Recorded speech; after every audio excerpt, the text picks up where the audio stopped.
Hello students, હું છું Savaliya sir અને મારી YouTube channel Savaliya sir chemistry ટ્રેનરમાં આપનું સ્વાગત છે.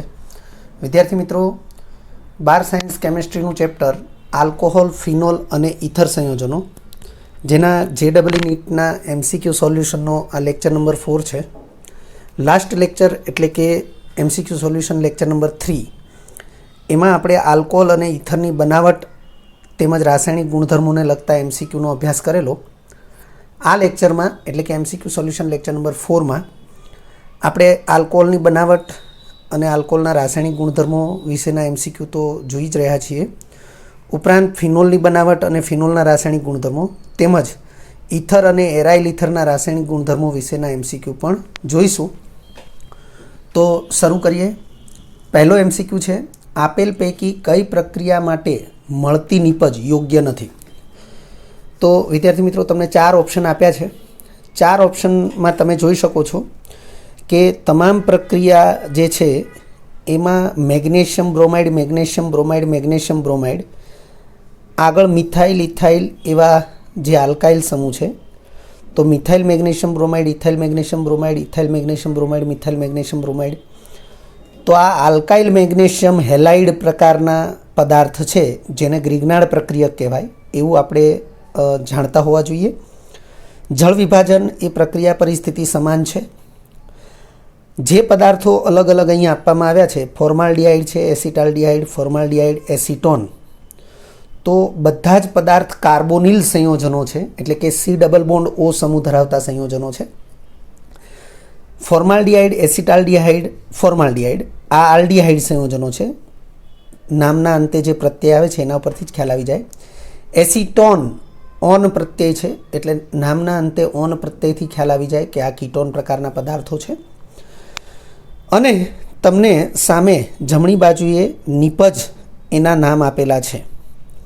આપણે નક્કી કરવાનું છે કે કઈ પ્રક્રિયા માટે મળતી નીપજ એ યોગ્ય નથી. વિદ્યાર્થી મિત્રો, અહીં ઉકેલ તરીકે વિકલ્પ સી એને સાચો વિકલ્પ આપવામાં આવ્યો છે કે વિકલ્પ સીમાં જે પ્રક્રિયા દર્શાવેલી છે એ પ્રક્રિયાથી જે નીપજ પ્રોપેન 2-ઓલ મળે છે એ યોગ્ય નીપજ નથી. એટલે કે પ્રક્રિયકોને ધ્યાનમાં રાખી અને પ્રક્રિયા પરિસ્થિતિને અનુરૂપ જે નીપજ મળવી જોઈએ અહીં એ નીપજ દર્શાવેલી નથી એવો અર્થ થશે. મેં અહીં રેફરન્સ તરીકે MCQ સોલ્યુશન લેક્ચર નંબર 3 લખેલું છે, એટલે કે લાસ્ટ લેક્ચર, કે જેમાં પહેલો જ MCQ એને આપણે આ પ્રમાણેનો અભ્યાસ કરેલો છે કે આલ્ડિહાઇડ અને કીટોન સંયોજનો એની ગ્રિગ્નાર્ડ પ્રક્રિયક સાથેની પ્રક્રિયાથી આપણને આલ્કોહોલ મળે એ પ્રકારની પ્રક્રિયાનો અભ્યાસ આ MCQમાં કરેલો છે.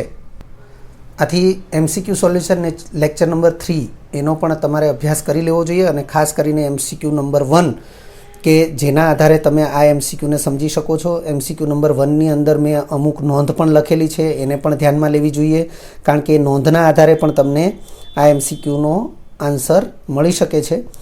અહીં આપણે આ એક સામાન્ય પ્રક્રિયા લખી છે. અહીંયા જે પદાર્થો છે એ આલ્ડિહાઇડ છે અથવા કીટોન છે, જેને કાર્બોનિલ સંયોજનો કહેવાય. અહીંયા જે પદાર્થો છે એ ગ્રિગ્નાર્ડ પ્રક્રિયકો છે.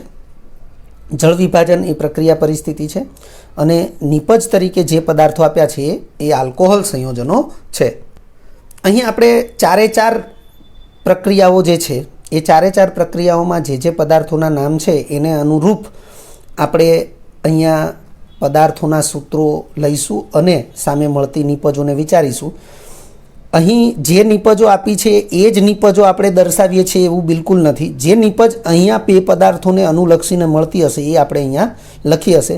જેમ કે ફોર્માલ્ડિહાઇડ અને મિથાઇલ મેગ્નેશિયમ બ્રોમાઇડ, તો ફોર્માલ્ડિહાઇડનો જે બંધારણ છે HCHO છે, આનું IUPAC નામ મિથેનાલ છે. મિથાઇલ મેગ્નેશિયમ બ્રોમાઇડ એ ગ્રિગ્નાર્ડ પ્રક્રિયક છે. અહીંયા મિથાઇલ, આ મેગ્નેશિયમ બ્રોમાઇડ છે. જળ વિભાજન થાય, પાણીનો અણુ વપરાશે. અહીંયા દરેક પ્રક્રિયામાં બાય પ્રોડક્ટ તરીકે MgOHBr મળશે, પણ અહીંયા આપણે બાય પ્રોડક્ટ દર્શાવી નથી. જે મુખ્ય નિપજનું નામ લખેલું છે એ નામ પ્રમાણે આપણે અહીંયા મુખ્ય નિપજ દર્શાવીએ છીએ.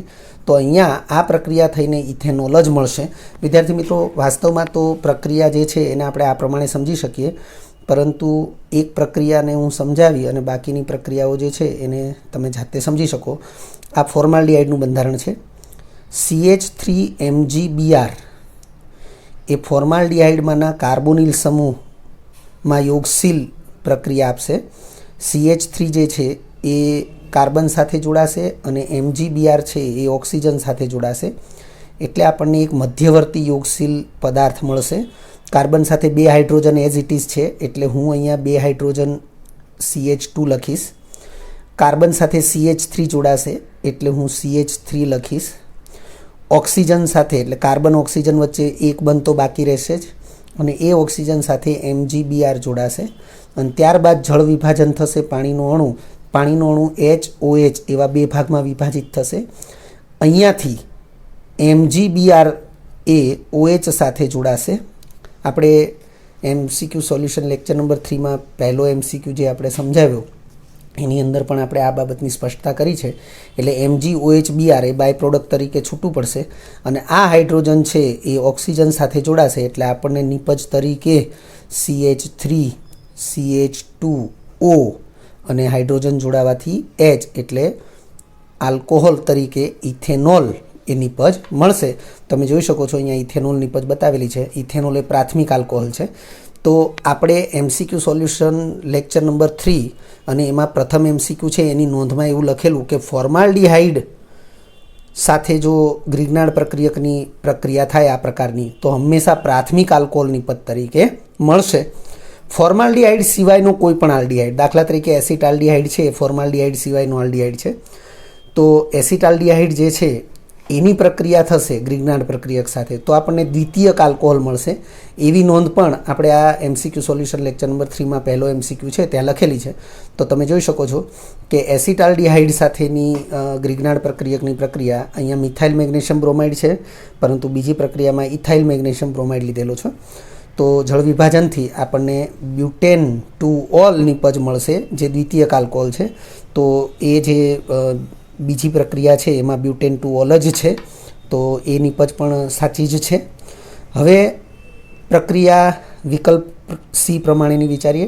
ફોર્માલ્ડિહાઇડ વત્તા ફરીથી ગ્રિગ્નાર્ડ પ્રક્રિયક ઇથાઇલ મેગ્નેશિયમ બ્રોમાઇડ છે. જળ વિભાજન થયું, પરંતુ અહીંયા આપણે જોઈ શકીએ છીએ કે જો ફોર્માલ્ડિહાઇડ હશે તો પ્રાથમિક આલ્કોહોલ જ નિપજ મળશે, પરંતુ અહીંયા પ્રોપેન 1 ઓલ એટલે પ્રાથમિક આલ્કોહોલ નિપજ મળે છે, પરંતુ તમને જે વિકલ્પ આપ્યો છે એમાં પ્રોપેન 2 ઓલ આપ્યો છે. તો પ્રોપેન 2 ઓલ એ દ્વિતીયક આલ્કોહોલ છે એટલે એ નિપજ યોગ્ય નથી. વિકલ્પ ડી એમાં એસિટોન છે. એસિટોન એટલે કીટોન કહેવાય. આમ તો આ MCQ સોલ્યુશન લેક્ચર નંબર 3 જે છે એમાં પહેલો MCQ જે છે એમાં કીટોન સાથે ગ્રિગ્નાર્ડ પ્રક્રિયકની પ્રક્રિયાથી મળતી નિપજનો પ્રકાર એવો પ્રશ્ન ત્યાં પૂછેલો છે અને આપણે એની સમજૂતી આપેલી છે. આ એનું વાસ્તવિક ઉદાહરણ પણ કહી શકાય.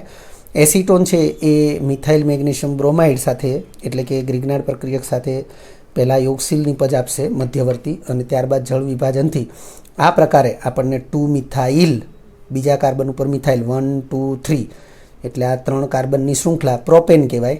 એમાં બીજા કાર્બન ઉપર મિથાઇલ અને બીજા કાર્બન ઉપર OH સમૂહ એટલે 2 મિથાઇલ પ્રોપેન 2 ઓલ, જેને આપણે તૃતીયક આલ્કોહોલ કહીશું. તો કીટોનના આ પ્રકારની ગ્રિગ્નાર્ડ પ્રક્રિયક સાથેની પ્રક્રિયાથી તૃતીયક આલ્કોહોલ મળે. ફોર્માલ્ડિહાઇડની આ પ્રકારની પ્રક્રિયાથી પ્રાથમિક આલ્કોહોલ મળે અને ફોર્માલ્ડિહાઇડ સિવાયના અન્ય આલ્ડિહાઇડની આ પ્રકારની ગ્રિગ્નાર્ડ પ્રક્રિયક સાથેની પ્રક્રિયાથી દ્વિતીયક આલ્કોહોલ મળે.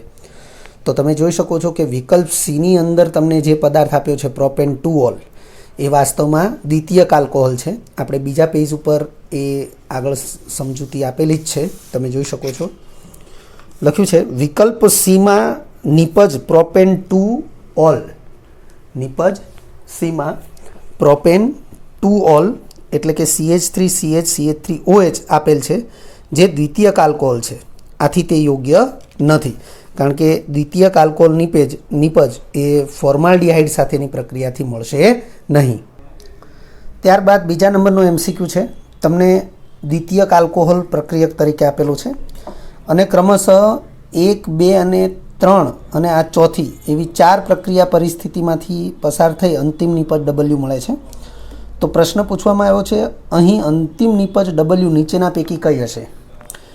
તો વિદ્યાર્થી મિત્રો, આલ્કોહોલના રાસાયણિક ગુણધર્મો અને એ પ્રમાણે મળતી નિપજના પણ ગુણધર્મોને આધારે આપણે આ પ્રકારના MCQને સોલ્વ કરી શકીએ છીએ.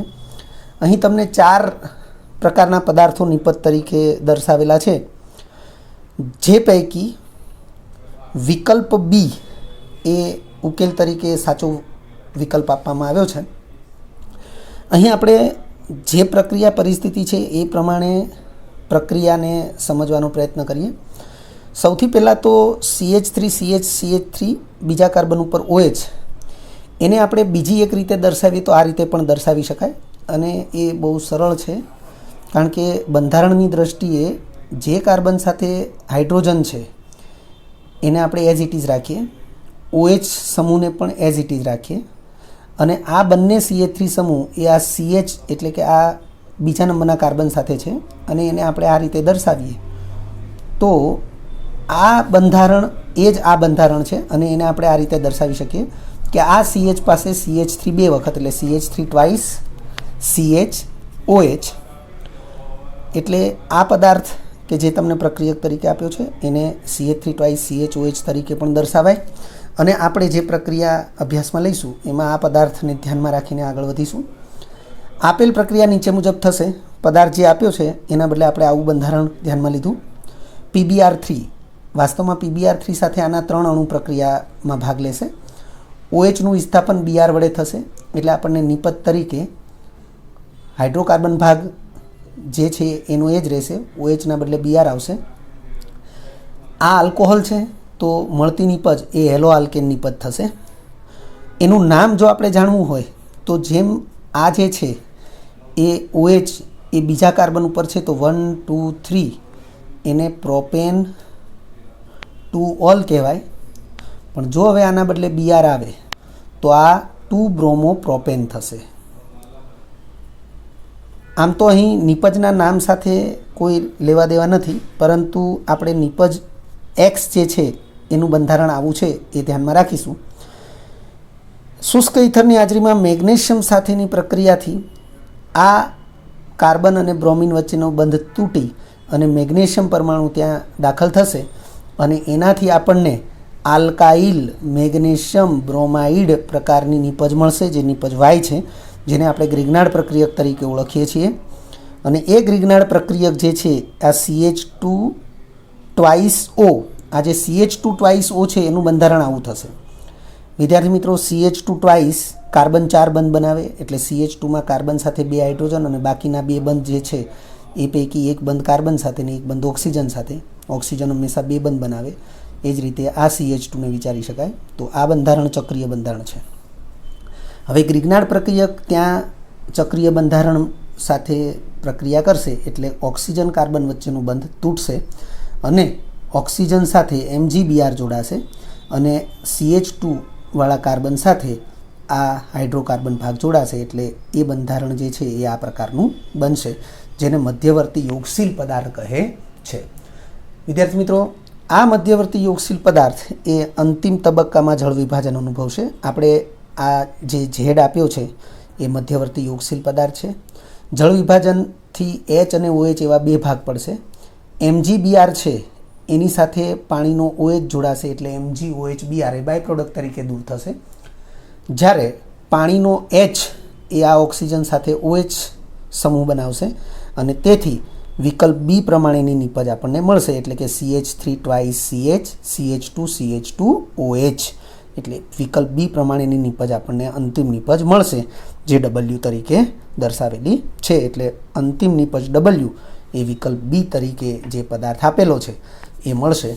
આપણે જે પદાર્થ વિકલ્પ બી તરીકે આપ્યો છે CH3 twice CH CH2 CH2OH, જો આપણે આનું IUPAC નામ વિચારવું હોય તો આ CH3 એ CH સાથે 2 વખત છે, તો આ રીતે એક શાખામાં દર્શાવી દઈએ તો CH3 CH CH2 CH2OH અને બીજા નંબરના કાર્બન સાથે CH3, પરંતુ વાસ્તવમાં IUPAC નામકરણ માટે OH સમૂહ જે કાર્બન સાથે છે એને આપણે પહેલો નંબર આપીએ, આ બીજો, આ ત્રીજો અને આ ચોથો, તો 3 મિથાઇલ બ્યુટેન 1 ઓલ એવું એનું નામ થશે. ત્યાર પછી ત્રીજા નંબરનો MCQ છે. તમને આ જ પ્રમાણે એક પ્રારંભિક પદાર્થ આપ્યો છે C6H6, આપણે જાણીએ છીએ અને બેન્ઝીન કહેવાય. અને અનુક્રમે 1, 2, 3 અને 4 પ્રકારની પ્રક્રિયા પરિસ્થિતિમાંથી પસાર થઈને અંતિમ નિપજ કેપિટલ D દર્શાવેલો છે. પ્રશ્ન પૂછવામાં આવ્યો છે આ પ્રક્રિયામાં અંતિમ નિપજ D કઈ હોય? વિદ્યાર્થી મિત્રો, અહીં અંતિમ નિપજ D માટે પદાર્થોના નામ આપેલા છે. જેમ અહીંયા પદાર્થોના સૂત્રો આપેલા છે એમ અહીં પદાર્થોના નામ આપેલા છે. વિદ્યાર્થી મિત્રો, અહીં જે પદાર્થોના નામ આપ્યા છે એ બધા જ પદાર્થોના બંધારણ વિશે પણ આપણે જાણતા હોવા જોઈએ. જેમ અહીંયા દરેક પ્રક્રિયા પરિસ્થિતિને અંતે મળતા પદાર્થો અને એ પદાર્થો એ ક્રમશઃ પ્રક્રિયા પરિસ્થિતિમાં કઈ નિપજો આપશે એનાથી પરિચિત હોવા જોઈએ. એ જ પ્રમાણે અહીંયા પણ એ બાબત જરૂરી છે. વિકલ્પ બી એને ઉકેલ તરીકે સાચો વિકલ્પ ગણાવ્યો છે. આપણે આ પ્રક્રિયાને તબક્કાવાર જોઈએ, પરંતુ સૌથી પહેલાં જે કંઈ માહિતી આપી છે એમાં ઓલિયમ અને આ બેન્ઝાઇલ ક્લોરાઇડ આ બે પદાર્થો જે છે એના વિશે જાણવું જોઈએ. જો તમે એ જાણો તો તમારા માટે એ પ્રશ્નને વિચારવો સરળ બને. તો આપણે અહીં ઓલિયમ અને બેન્ઝાઇલ ક્લોરાઇડ એની ઓળખાણ આપેલી છે નેક્સ્ટ પેજ ઉપર, અને પ્રક્રિયા સમીકરણ પણ દર્શાવેલું છે. તમે જોઈ શકો છો. સૌથી પહેલાં આપણે લખ્યું છે ઓલિયમ. તો ઓલિયમનું સૂત્ર H2S2O7 છે. એને આપણે SO3 + H2SO4 તરીકે પણ દર્શાવીએ છીએ.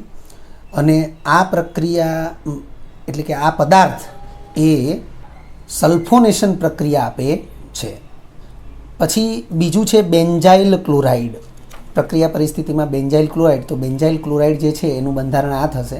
વિદ્યાર્થી મિત્રો, ફિનાઇલ વલય સાથે CH2 હોય તો એ બેન્ઝાઇલ સમૂહ કહેવાય. એટલે બેન્ઝાઇલ ક્લોરાઇડ જેનું IUPAC નામ ક્લોરોમિથાઇલ બેન્ઝીન છે એ પણ આપણે ધ્યાનમાં રાખીશું. આપેલ પ્રક્રિયા નીચે મુજબ થશે. તમને આ જે તબક્કાવાર પ્રક્રિયા પરિસ્થિતિઓ આપી છે, કેપિટલ A, B, C અને D એ પદાર્થો આપ્યા છે, તો એ જે પ્રક્રિયા છે એ આ પ્રમાણે થશે. ધ્યાનમાં રાખવી જરૂરી છે. સૌથી પહેલું બેન્ઝીન છે C6H6, સલ્ફોનેશન પ્રક્રિયા થશે ઓલિયમની હાજરીમાં. તો બેન્ઝીન સલ્ફોનિક એસિડ નિપજ મળશે, જે અહીં A તરીકે કેપિટલ A તરીકે મળવાનો છે પદાર્થ. એ બેન્ઝીન સલ્ફોનિક એસિડ છે. ઘન NOH સાથે પીગલન કરવામાં આવે. અહીંયા ઘન NOH પીગલન લખ્યું છે. તો NaOH માનો OH એ SO3H ને વિસ્થાપિત કરી અને ત્યાં ફિનોલ નિપજ આપશે. SO3H અને Na એ બાય પ્રોડક્ટ તરીકે NaHSO3 બનાવશે, સોડિયમ હાઇડ્રોજન સલ્ફાઇડ. ફિનોલ જે છે એ કેપિટલ B તરીકે જે નિપજ છે એ છે.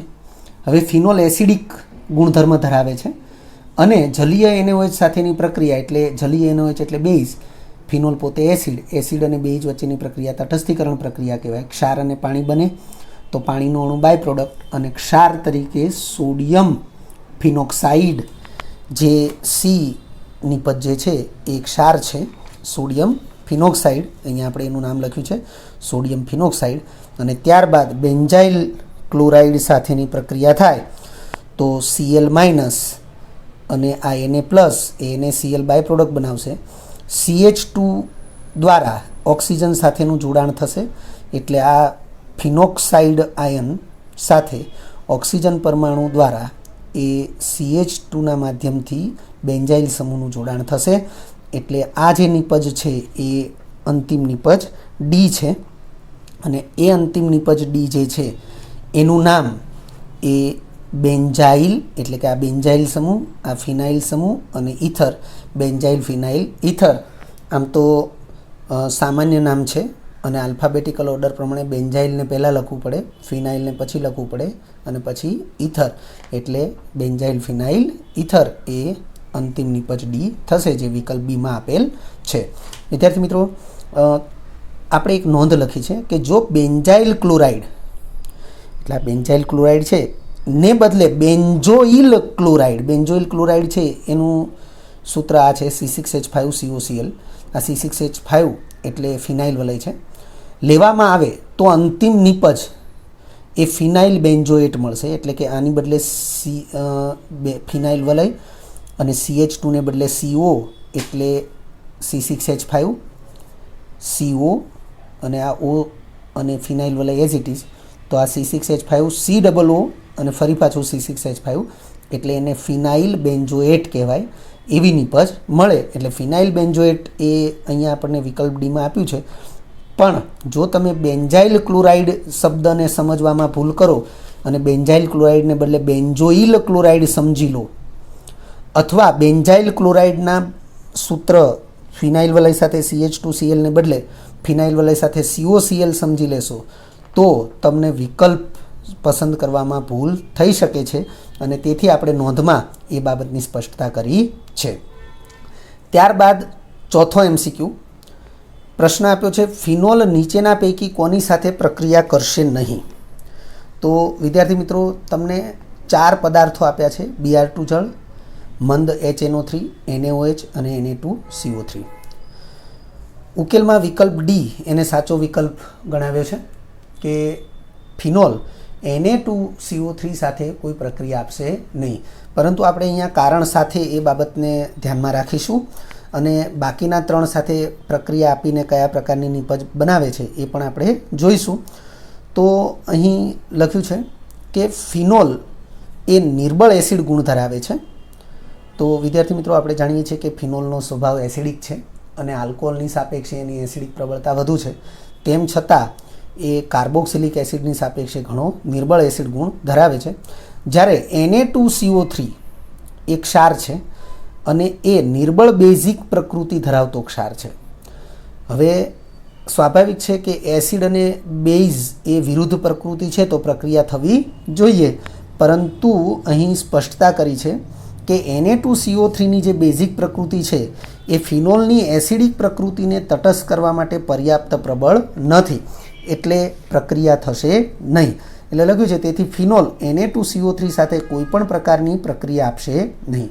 વિદ્યાર્થી મિત્રો, ફિનોલ છે એ પ્રબળ બેઝ NaOH સાથે તટસ્થીકરણ કરી શકશે. એવી રીતે Na2CO3 એ નિર્બળ બેઝ પ્રકૃતિ ધરાવતો ક્ષાર છે તો એ પ્રબળ એસિડ HCl H2SO4 એની સાથે પ્રક્રિયા કરી શકશે. પરંતુ નિર્બળ એસિડ છે અતિ નિર્બળ છે અને ક્ષાર એ અતિ નિર્બળ બેઝિક પ્રકૃતિવાળો છે, એટલે સામસામે પ્રક્રિયા કરી શકશે નહીં. નેક્સ્ટ પેજ ઉપર આપણે બાકીની જે A, B અને C પદાર્થો જે છે એની સાથેની ફિનોલની પ્રક્રિયાના સમીકરણો અને નિપજો આપણે બતાવ્યા છે. વિકલ્પ એમાં ફિનોલની બ્રોમિન જળ સાથેની પ્રક્રિયા, એટલે કે વિકલ્પ એની અંદર જે પદાર્થ છે એ બ્રોમિન જળ છે, વિકલ્પ બીની અંદર પદાર્થ છે એ મંદ HNO3 છે, વિકલ્પ સીની અંદર પદાર્થ છે NaOH છે. તો બ્રોમિન જળ સાથે જે પ્રક્રિયા થશે તો 3 મોલ Br2 વપરાશે એક ફિનોલ અણુ દીઠ અને 2,4,6 ટ્રાયબ્રોમોફિનોલના સફેદ અવક્ષેપ આપણને મળશે. વિદ્યાર્થી મિત્રો, આ પ્રક્રિયાને પ્રત્યક્ષ બ્રોમિનેશન કહે છે, કારણ કે શક્ય એટલા બધા જ સ્થાનમાં ફિનાઇલ વલયના શક્ય એટલા બધા જ સ્થાનમાં એક સાથે બ્રોમિન વડે વિસ્થાપન થવાની ક્રિયા છે, એટલે એને પ્રત્યક્ષ બ્રોમિનેશન કહેવાય. એવી રીતે મંદ HNO3 નાઇટ્રેશન પ્રક્રિયા આપશે. OH સમૂહ ઓર્થોપેરા નિર્દેશક હોવાથી ઓર્થોનાઇટ્રોફિનોલ અને પેરાનાઇટ્રોફિનોલ એનું આપણને મિશ્રણ મળશે નિપજ તરીકે. હવે ફિનોલ છે એ એસિડિક પ્રકૃતિ ધરાવતો પદાર્થ છે અને NaOH બેઝ છે, એટલે તટસ્થીકરણની પ્રક્રિયા થશે અને એસિડનો H+ અને બેઝનો OH- એ પાણીનો અણુ બનાવશે. Na+ છે એ O- સાથે આ રીતે જોડાઈને સોડિયમ ફિનોક્સાઇડ ક્ષાર આપશે. પરંતુ ફિનોલ અને Na2CO3 છે એ એકબીજા સાથે કોઈ પ્રક્રિયા આપશે નહીં. વિદ્યાર્થી મિત્રો, ત્યારબાદ MCQ નંબર 5 તમને અહીં પણ એક પદાર્થ આપ્યો છે, કાર્બનિક પદાર્થ છે.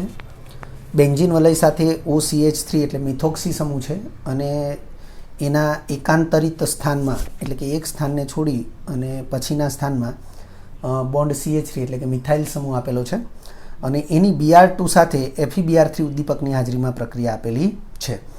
આ પ્રક્રિયાની મુખ્ય નિપજ નીચેના પૈકી કઈ હોય? વિદ્યાર્થી મિત્રો, તમને 4 વિકલ્પમાં 4 અલગ અલગ પદાર્થોના બંધારણો આપ્યા છે. તો ઉકેલ તરીકે વિકલ્પ બી એને સાચો આપવામાં આવ્યો છે. તો શા માટે ઉકેલ તરીકે વિકલ્પ બી સાચો છે એની સ્પષ્ટતા આપણે કરી લઈએ. બોન્ડ OCH3 તમે જોઈ શકો છો કે પદાર્થ જે આપ્યો છે એમાં બોન્ડ OCH3 એટલે મિથોક્સી સમૂહ અને મિથાઇલ સમૂહ આ બંને સમૂહ આપ્યા છે. તો આ બંને સમૂહ ઓર્થોપેરા સ્થાન નિર્દેશક સમૂહો છે. હવે જો આ બંને સમૂહ ઓર્થોપેરા સ્થાન નિર્દેશક હોય તો CH3 માટે ઓર્થો સ્થાન 1, 2, CH3 માટે પેરા સ્થાન આ 1, OCH3 માટે ઓર્થો સ્થાન આ બંને અને પેરા સ્થાન આ. તો વિદ્યાર્થી મિત્રો, આ સ્થાન જે છે એ આ બંને સમૂહો માટે મેટા સ્થાન છે. એટલે મેટા સ્થાનમાં કોઈ પણ કાળે વિસ્થાપન થશે નહીં. અર્થ કે વિકલ્પ C પ્રમાણેની નિપજ શક્ય નથી. એટલે લખ્યું છે કે મિથોક્સી અને મિથાઇલ બંને સમૂહો ઓર્થોપેરા સ્થાન નિર્દેશક સમૂહો છે. આથી A, B અને D એ ત્રણેય નિપજો મળે. પરંતુ બોન્ડ OCH3 માનો ઓક્સિજન પરમાણુ તેમજ BR સમૂહના અબંધકારક ઇલેક્ટ્રોન યુગ્મો. વિદ્યાર્થી મિત્રો, આપણે એવું જાણીએ છીએ કે ઓક્સિજન પાસે 2 અબંધકારક ઇલેક્ટ્રોન યુગ્મો હોય અને કોઈ પણ હેલોજન પરમાણુ પાસે 3 અબંધકારક ઇલેક્ટ્રોન યુગ્મો હોય. તો જો ઓક્સિજનની નજીકના સ્થાન માટે વિચારીએ તો એક આ સ્થાન નજીકનું છે, એવી રીતે આ સ્થાન પણ ઓક્સિજન માટે નજીકનું સ્થાન છે. આ બે નજીકના સ્થાનમાં જો BR દાખલ થશે તો BRના અબંધકારક ઇલેક્ટ્રોન યુગ્મ અને ઓક્સિજનના અબંધકારક ઇલેક્ટ્રોન યુગ્મ એ બંને વચ્ચે અપાકર્ષણ ઉદ્ભવશે અને એની અપાકર્ષણની અસરને લીધે આ બંને સ્થાનમાં BR જોડાય એવી નિપજ ખૂબ ઓછા પ્રમાણમાં મળશે, પરંતુ તેનાથી દૂરના સ્થાનમાં અથવા વિરુદ્ધ સ્થાનમાં BR જોડાય એવી નિપજ ખૂબ જ વધુ પ્રમાણમાં મળશે. એટલે અપાકર્ષણ અસરને લીધે A અને D પ્રકારની જે નિપજ છે એની સાપેક્ષે B પ્રકારની નિપજ એ વધુ પ્રમાણમાં મળશે અને જે વધુ પ્રમાણમાં મળે એને જ મુખ્ય નિપજ તરીકે ઓળખવામાં આવશે. તેથી B એ મુખ્ય નિપજ થશે. ત્યારબાદ 6થા નંબરનો MCQ છે, આપેલ પ્રક્રિયાથી કઈ નિપજોનું મિશ્રણ મળશે. તમને પ્રક્રિયા સમીકરણ જે આપ્યું છે એની સોલ, તો સૌથી પહેલાં આપણને એની સોલનું બંધારણ આવડતું હોવું જોઈએ. +HI અને તીરની નિશાની ઉપર ગરમ કરવાની નિશાની ડેલ્ટા આપેલી છે. તો તમને અહીં વિકલ્પ તરીકે 4 વિકલ્પમાં 2 પદાર્થોનું મિશ્રણ આપેલું છે. વિદ્યાર્થી મિત્રો, એની સોલ જે છે એ મિથોક્સી બેન્ઝીન છે, એટલે કે એરાઇલ ઇથર છે. અને એરાઇલ ઇથરના રાસાયણિક ગુણધર્મોમાં જે પ્રક્રિયાઓનો સમાવેશ છે એને અનુલક્ષીને આ MCQ પૂછવામાં આવ્યો છે. જો તમે ખૂબ સારી રીતે એને તૈયાર કર્યું હોય તો આવા MCQને સરળતાથી તમે ફેસ કરી શકો છો. તો અહીં ઉકેલ તરીકે વિકલ્પ D એને સાચો વિકલ્પ આપવામાં આવ્યો છે. તો વિદ્યાર્થી મિત્રો, અહીં શક્યતા બીજી પણ છે જ. બીજી શક્યતામાં વિકલ્પ A જે છે એ શક્ય છે અને વિકલ્પ D શક્ય છે, પરંતુ શા માટે વિકલ્પ D પ્રમાણેની જ નિપજ મળે છે? તો કારણ સાથે આપણે અહીંયા એનો ખુલાસો કરેલો છે. સૌથી પહેલાં તમે જુઓ, એની સોલનું બંધારણ અહીંયા આપણે દર્શાવ્યું છે. તો આ મિથોક્સી સમૂહ છે અને આ બેન્ઝીન છે, એટલે મિથોક્સી બેન્ઝીન એનું IUPAC નામ છે. એટલે એ એરાઇલ પ્રકારનો ઇથર છે, એરોમેટિક વલય ધરાવતું ઇથર છે.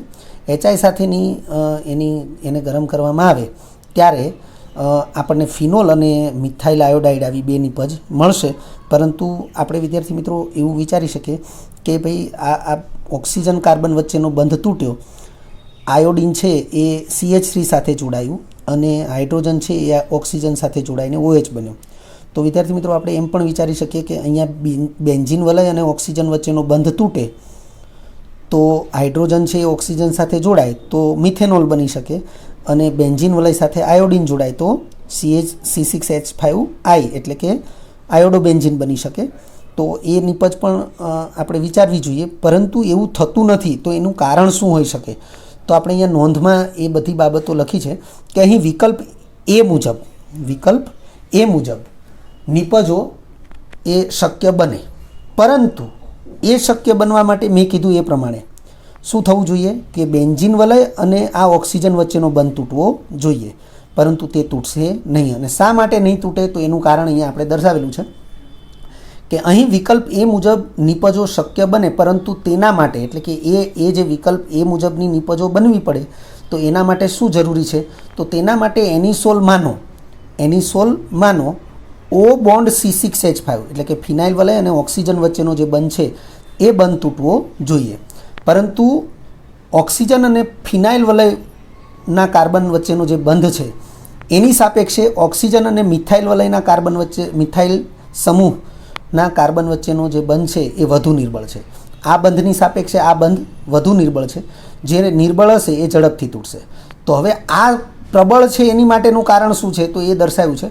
કારણ કે ફિનાઇલ એટલે કે C6H5 જે વલય છે બોન્ડ C6H5 સમૂહ, ફિનાઇલ સમૂહનો કાર્બન કે જે ઓક્સિજન સાથે જોડાયેલો છે એ કાર્બન sp2 સંકરણ ધરાવે છે અને sp2 સંકરણ ધરાવતો હોવાથી ઓક્સિજન સાથે એ આંશિક દ્વિબંધવાળી લાક્ષણિકતા ધરાવે છે.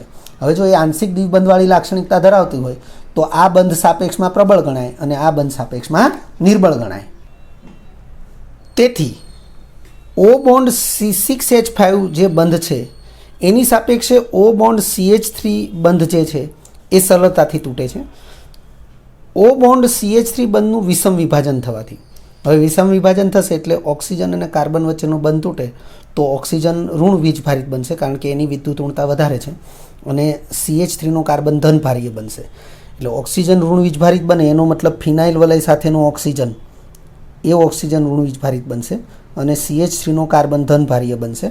એટલે C6H5O માઇનસ, જેને આપણે ફિનોક્સાઇડ આયન કહીશું, એ માઇનસ ઋણ વીજભારિત બનશે જે H પ્લસ સાથે જોડાશે અને CH3 પ્લસ એટલે કાર્બોકેટાયન કહેવાય, મિથાઇલ કેટાયન, એના ધનભારીય કાર્બન સાથે I માઇનસ જોડાશે એટલે નિપજ તરીકે આપણને ફિનોલ અને મિથાઇલ આયોડાઇડ નિપજ મળશે.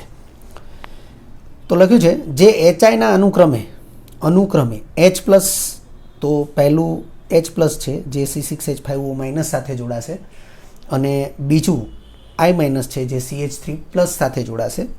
તો જે અનુક્રમે HIના અનુક્રમે H પ્લસ અને I માઇનસ આયનો સાથે જોડાઈને વિકલ્પ D મુજબ નિપજો આપે છે.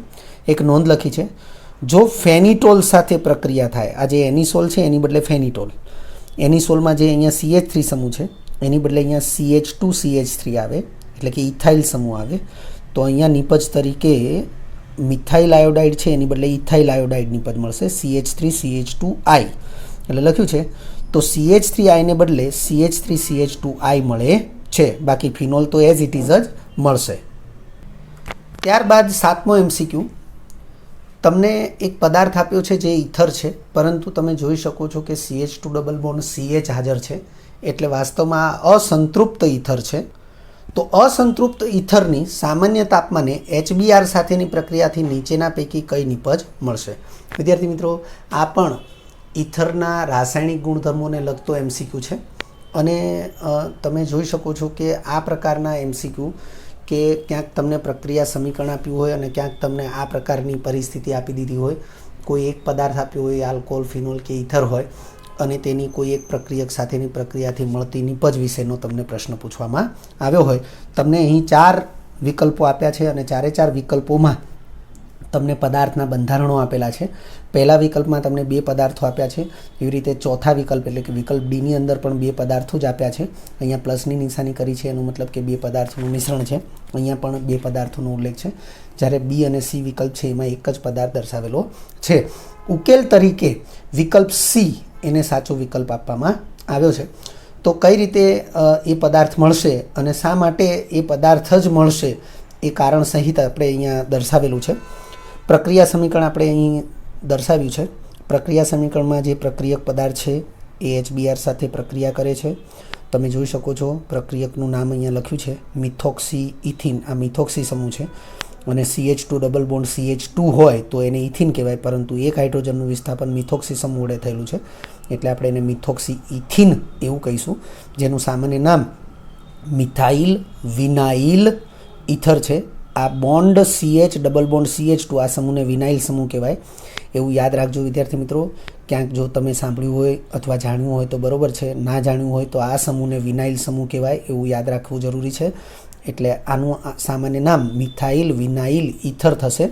HBr સાથે યોગશીલ પ્રક્રિયા આપશે એટલે કે જે આ અસંતૃપ્ત ભાગ છે C ડબલ બોન્ડ C વાળો ભાગ, એમાં પાયબંધને તોડી અને HBr એટલે કે H અને Br એ 2 ભાગમાં બંને કાર્બન સાથે જોડાશે અને આપણને ફરજિયાત આ પ્રકારની જ નિપજ મળશે, જેને આપણે મિથોક્સી આ પહેલો કાર્બન, આ બીજો કાર્બન, પહેલા કાર્બન સાથે મિથોક્સી છે તો આપણે મિથોક્સી 1 બ્રોમો ઇથેન એટલે કે મિથોક્સી સમૂહ જે કાર્બન સાથે જોડાયેલો છે એ જ કાર્બન સાથે ઇથેન જોડાયેલો છે.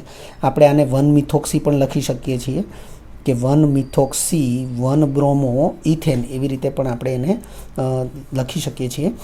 તો શા માટે આપણને આ જ પ્રકારની નિપજ મળશે? અહીંયા એચ અહીંયા જોડાય અને બીઆર અહીંયા જોડાય એટલે કે આ પ્રકારની નિપજ શા માટે નહીં મળે વિકલ્પ બી પ્રમાણેની, તો એની પણ અહીંયા ચર્ચા કરેલી છે.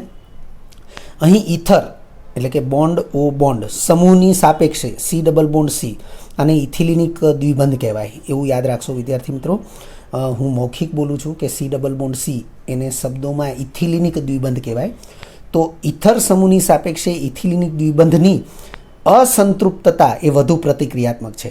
અર્થ કે એક જ પદાર્થની અંદર બંને હાજર હોય અને એવો પ્રક્રિયક કે જે ઇથર સમૂહ સાથે પણ પ્રક્રિયા કરી શકે છે અને આ અસંતૃપ્ત ભાગ સાથે પણ પ્રક્રિયા કરી શકે છે, તો તે પ્રક્રિયક સાથે અસંતૃપ્ત ભાગ એ ઝડપથી પ્રતિક્રિયાત્મક છે એવું અહીંયા આપણે દર્શાવેલું છે.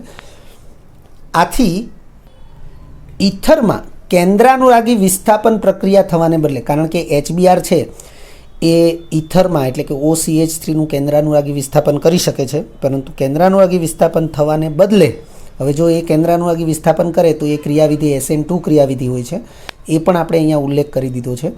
એટલે એ પણ તમારે ધ્યાનમાં રાખવું જરૂરી છે. એટલે લખ્યું છે આથી ઇથરમાં કેન્દ્રાનુરાગી વિસ્થાપન પ્રક્રિયા થવાને બદલે સી ડબલ બોન્ડ સી એટલે કે ઇથિલિનિક દ્વિબંધ છે એમાં યોગશીલ પ્રક્રિયા થાય છે અને યોગશીલ પ્રક્રિયા થવાને લીધે આપણને આ નિપજ મળે છે. પરંતુ આ નિપજ બી મળવાની પણ શક્યતા છે, તો આપણે એની ચર્ચા પણ કરેલી છે. યોગશીલ પ્રક્રિયા નીચે મુજબ 2 પ્રકારે શક્ય છે. તમે જુઓ એની એ જ પ્રક્રિયા છે, પણ અહીંયા આપણે પાયબંધ તૂટે એચ અને બીઆર, જો એચ CH2 સાથે જોડાય તો CH3 થશે, ત્યારે બીઆર છે એ CH સાથે જોડાશે એટલે આ નિપજ મળશે. નિપજ સી જે આપી છે એ પ્રકારે.